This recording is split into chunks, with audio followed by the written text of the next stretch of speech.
السلام علیکم ویورز، میرا نام عطاء الرحمن اور آپ دیکھ رہے ہیں عطاء بخاری یوٹیوب چینل۔ قرآن کریم کی مسلسل ایکسپوزیشن کے سلسلہ میں آج ہم سورہ النساء کی آیت نمبر 163 کی ایکسپوزیشن کریں گے۔ اس آیت کے اندر کچھ انبیاء کے سلسلہ کی بات کی جا رہی ہے، ان کے اوپر وحی کے نزول کی بات کی جا رہی ہے۔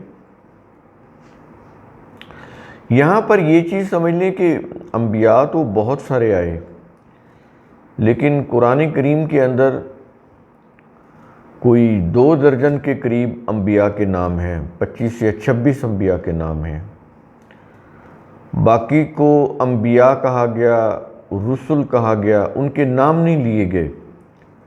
اس کی وجہ یہ ہے کہ قرآن کے اولین مخاطب عرب قوم جب وہ تجارت کی غرض سے مکہ سے شام کی طرف جاتے تھے تو راستے میں یہی مشہور بستیاں آتی تھی، اور یہ جو شام کی زمین ہے یہ ویسے بھی یہاں پر انبیاء بہت آئے، تو راستے میں یہ انہوں کی باتیں کرتے تھے۔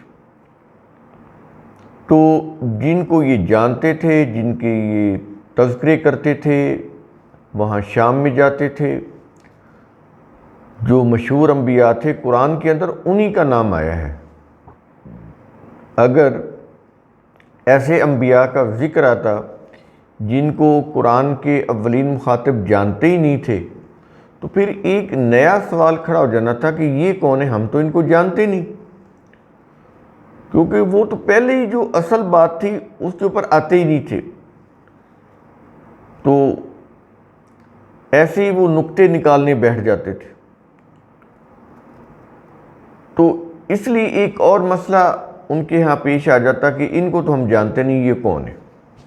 تو اس لیے انہی انبیاء کا ذکر کیا گیا جن کو قرآن کے اولین مخاطب بڑی اچھی طرح سے جانتے تھے، متعارف تھے۔ گو ان سے متعلق جو روایات تھیں صحیح یا غلط وہ ان کے ہاں مشہور تھی، ان میں بہت سارا مواد جو تھا وہ وہی تھا جو ببلیکل سٹوریز تھی۔ اس وقت جو اسرائیلی روایات تھیں وہیں سے وہ آ رہا تھا، لیکن کم از کم وہ ان کو ناموں سے جانتے تھے کہ یہ انبیاء ہیں۔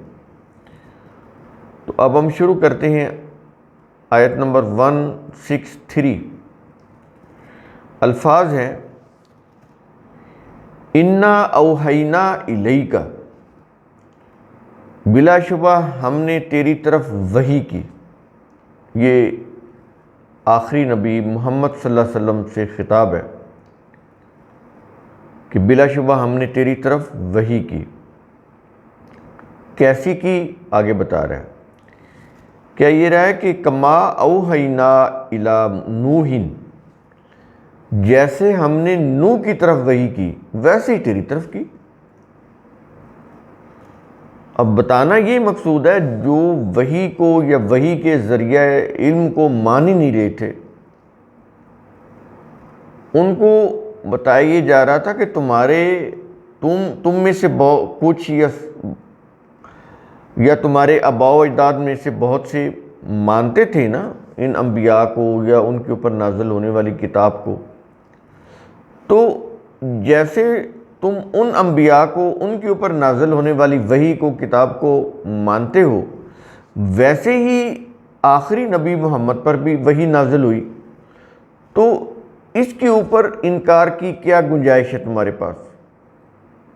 یہ وہی وحی ہے جو نوح پر آئی اور آگے انبیاء پر آئی اور اب محمد کریم صلی اللہ علیہ وسلم پر آ رہی۔ تو اس میں تعجب کی کیا بات ہے؟ اس لیے الفاظ ہیں کہ بلا شبہ ہم نے تیری طرف وحی کی جیسے ہم نے نوح کی طرف وحی کی۔ اب نوح کا نام لیا جہاں سے سلسلہ نبوت شروع ہوتا ہے، پہلے نبی نوح، تو اس کے بعد پھر آگے مشہور انبیاء کا نام لے، ظاہر ہے وہ ان کی اولاد میں سے اب یہ کہہ رہا ہے، الفاظ ہے کہ وَالنَّبِيِّينَ مِن بَعْدِهِ، اور اس سے بعد کے انبیاء کی طرف وحی کی، یعنی تیری طرف وحی کی اے محمد، اور ویسے کی جیسے نوح کی طرف وحی کی، اور اس سے بعد کے انبیاء کی طرف وحی کی۔ یہ پورا ایک سلسلہ ہے اس طرح جڑا ہوا آپس میں۔ اس کے بعد کہہ رہا ہے، اب کچھ نام لے رہا ہے جو پرومیننٹ تھے عربوں کے ہاں بہت زیادہ۔ انبیاء سارے پرومیننٹ ہیں، لیکن جو عربوں کے ہاں، قرآن کے اولین مخاطب کے ہاں، جو مخاطبین جو تھے ان کے ہاں جو بہت زیادہ مشہور تھے، کہہ یہ رہا ہے وَأَوْحَيْنَا إِلَىٰ إِبْرَاهِيمَ وَإِسْمَاعِيلَ، اور ہم نے وحی کی ابراہیم اسماعیل کی طرف، اور آگے نام بتا رہا ہے، کہتا ہے کہ وَإِسْحَاقَ وَيَعْقُوبَ وَالْأَسْبَاطِ، اسحاق، یعقوب، ان کی اولاد کی طرف۔ پھر کچھ اور انبیاء کے مزید نام لے رہا ہے، کیا یہ رہا ہے وَعِیسیٰ وَأَیوب وَیونس وَہارون وسلیمان، عیسیٰ، ایوب، یونس، ہارون، سلیمان، ان کی طرف وحی کی۔ اور آخر میں ہی کہہ رہا ہے وَآتَيْنَا دَاوُودَ زَبُورًا، اور ہم نے داؤد کو زبور دی۔ یہاں پر یہ چیز سمجھ لیں، زبور کے معنی کتاب کے ہیں، یعنی اگر زبور کا ترجمہ کریں تو اس کا مطلب یہ ہوگا کہ ہم نے داؤد کو کتاب دی، کیونکہ زبور جو لفظ ہے اس کے معنی ہے کتاب، لکھا ہوا۔ ہم نے زبور کو کتاب دی، زبور کے معنی کتاب کے ہیں، جیسے انجیل کا مطلب خوشخبریاں، بشارتیں، یہ ہیں اس کے معنی۔ تو یہ ہر لفظ کے معنی ہیں عربی کے اندر۔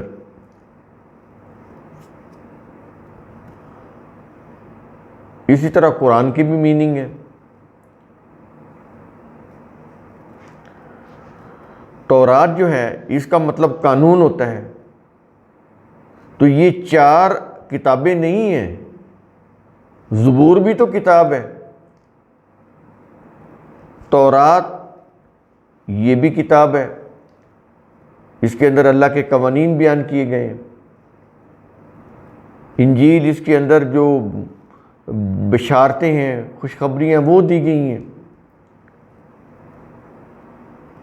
تو اس طرح سے یہ چیزیں ایک ہی کتاب تھی جو سارے انبیاء کو دی گئی، ان کے اپنے اپنے جو حالات تھے وہ مختلف اس میں بیان ہوئے، اور پھر قرآن جب نازل ہوا تو اس کے اندر سب کا خلاصہ دے دیا گیا، پیچھے جو کچھ بھی نازل ہوا، لیکن اس کے اندر کور میسج ایک ہی تھا، اللہ کا دین، اس کا قانون، اس کا ضابطہ، وہ ایک ہی ہے جو شروع سے چلا آ رہا ہے، جب سے یہ کائنات ہے، اور یہی چلتا جائے گا۔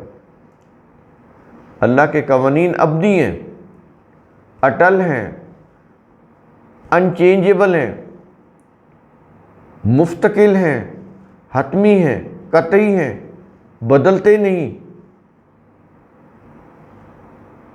تو یہ سب انبیاء کو ایک ہی دین ملا، ایک ہی کتاب ملی، جزوی ان کے جو تاریخی اعتبار سے کو حالات تھے وہ مختلف ہیں، جیسے قرآن کے اندر سارے قوانین تھوڑی ہیں، تاریخی واقعات بھی تو ہیں، تاریخ سے ریلیٹڈ بہت ساری چیزیں ہیں، وہ ہر انبیاء یا ہر نبی کی قوم کی مختلف تھی، وہ ایک علیحدہ چیز ہے، لیکن اللہ کا ضابطہ، قانون اور اس کا دین یہ ایک ہی چلا آ رہا ہے، سب انبیاء کو یہی ملا۔ یہ بہت ہی قابل غور چیزیں ہیں جو جب تک آپ ان کو نہیں سمجھیں گے، کانسیپٹ کلیئر نہیں ہوگا، قرآن سمجھ نہیں آئے گا۔ تو یہاں پر آپ نے یہ چیز جانی کہ یہ جو داؤد کو جو زبور دی گئی تو وہ کوئی ایک زبور علیحدہ کتاب نہیں تھی، بلکہ زبور کو ہی کتاب کہتے ہیں۔ زبور کے معنی کتاب کے ہیں، لکھی ہوئی کتاب۔ اب اس میں بتایا یہ گیا ہے کہ جیسے ان انبیاء کو وحی دی گئی، ان کے اوپر وحی نازل کی گئی، ان کو کتاب دی گئی، ویسے ہی آخری نبی محمد صلی اللہ علیہ وسلم کو بھی کتاب دی گئی، وحی نازل کی گئی۔ یہ چیز کہی جا رہی۔ تو اگر تم یعنی اس دور کے لوگوں کو کہا جا رہا ہے، آج بھی کہا جائے گا،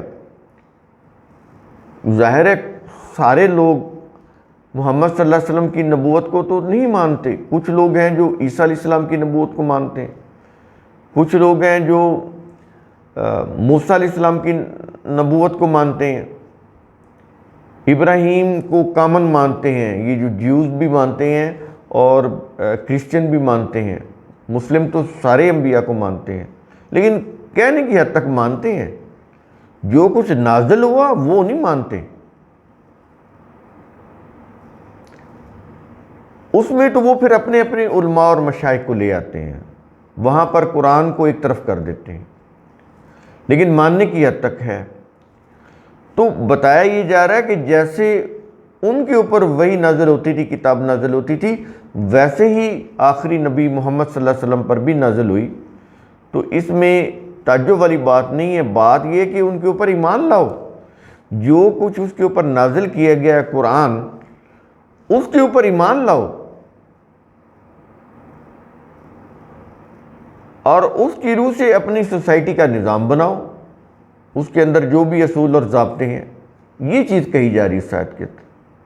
تو قرآن کریم کا اصول ثم تفکروا، اس کی روح سے آپ خود بھی سوچا کریں، سمجھا کریں، غور و فکر کیا کریں۔ شکریہ۔